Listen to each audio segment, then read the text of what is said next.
السلام عليكم ورحمة الله. أنساتي ستاتي عاملين ايه؟ يا رب تكونوا بخير. جايه لكم النهارده بحاجة حلوة جدا جدا جدا في الصيف ده. معلقتين نشا وشفشق عصير مانجا. يلا بينا نخش على الوصفة. هنحط معلقتين النشا في الحلة على البارد، وهنحط عليهم شفشق العصير المانجا التقيل جدا، وهنقلبه على النار لغاية زي ما انتوا شايفين كده، ونضربه كويس قوي قوي عشان ما يبقاش فيه اي تكتلات. اوعدكم بحاجه حلوه جميله جدا جدا جدا، هتعجبكم قوي. مش هتاخد وقت ومش هتاخد تكلفه ومش هتاخد اي حاجه خالص، وهتاخد طعم جميل جدا جدا، حاجه تحفه وشغل فاخر من الاخر. هنقلب النشا كتير قوي في العصير على البارد لغايه ما يدوب، ما يبقاش فيه تكتلات ومفيش قطع نشا فيه. وهنحط في حله تانية يجي كوبايتين لبن والسكر على حسب الرغبه، وهندوبهم كويس قوي على النار.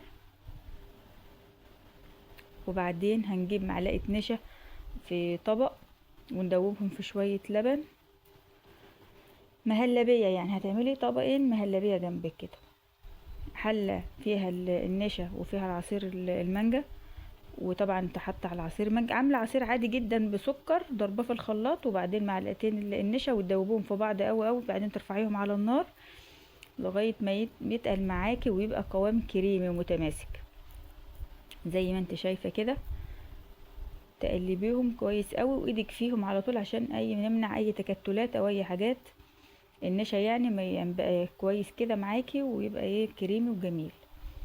هنجيب بقى معلقة لبن معلقة نشا وهندوبهم في شوية لبن زي ما انت شايفة كده. اللهم صل وسلم وبارك على سيدنا محمد. هدوبهم كويس قوي على البارد، اللبن بارد من التلاجة.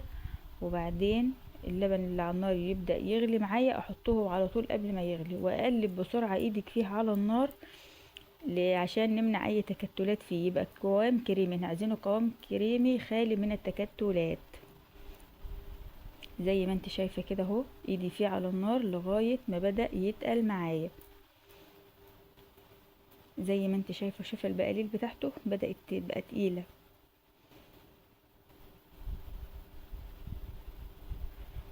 اول ما يتقل معاكي شيليه من على النار على طول، اطفي عليه. طبعا اول ما تطفي عليه فورا هتحطي له نقطتين فانيليا سايلة او فانيليا باودر الموجود عندك. زي ما انت شايفة القوام عامل ازاي، ما شاء الله. هتجيبي بقى حاجتك او الاواني اللي هتحطي فيها الخليط بتاعنا دي المانجا. بعد ما تقلت شايفة القوام بتاعي، انا عايزاه القوام بتاعك يبقى كده بالظبط. دي المانجا والنشا بعد ما نزلتهم من على النار، هبدأ اصبهم في القوالب او في الاطباق او في الكاسات على حسب هتقدميها ازاي.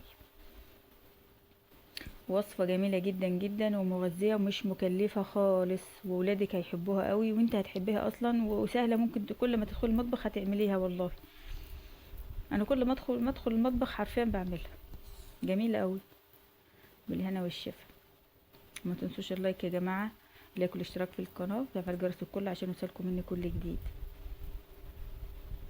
هنا كبشتين وهنا كبشتين. هبدأ اضيف في الاواني بتاعتي او في الاطباق او في كاسات التقديم كده. وهتسيبي معانا، مش هتملي الكاس للاخر، هنسيب فيه منه مساحة عشان خاطر هنحط باقي الخليط بتاعنا المهلبية زي ما انت شايفة كده.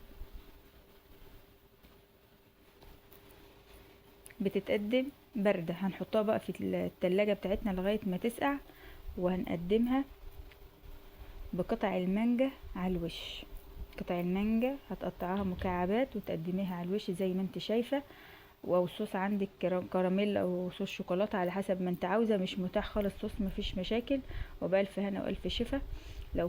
لو اتفرجت معايا على الفيديو لغايه دلوقتي متنسيش الاشتراك واللايك وتفعيل جرس الكل عشان يوصلك منه كل جديد. بحبكم في الله. مع السلامه. جميله جدا جدا جدا والله، كانت روعه. انا مش هين عليها في الفيديو من حلاوتها وشكلها جميل، كانت طعمه قوي. بحبكم في الله. مع السلامه. باي.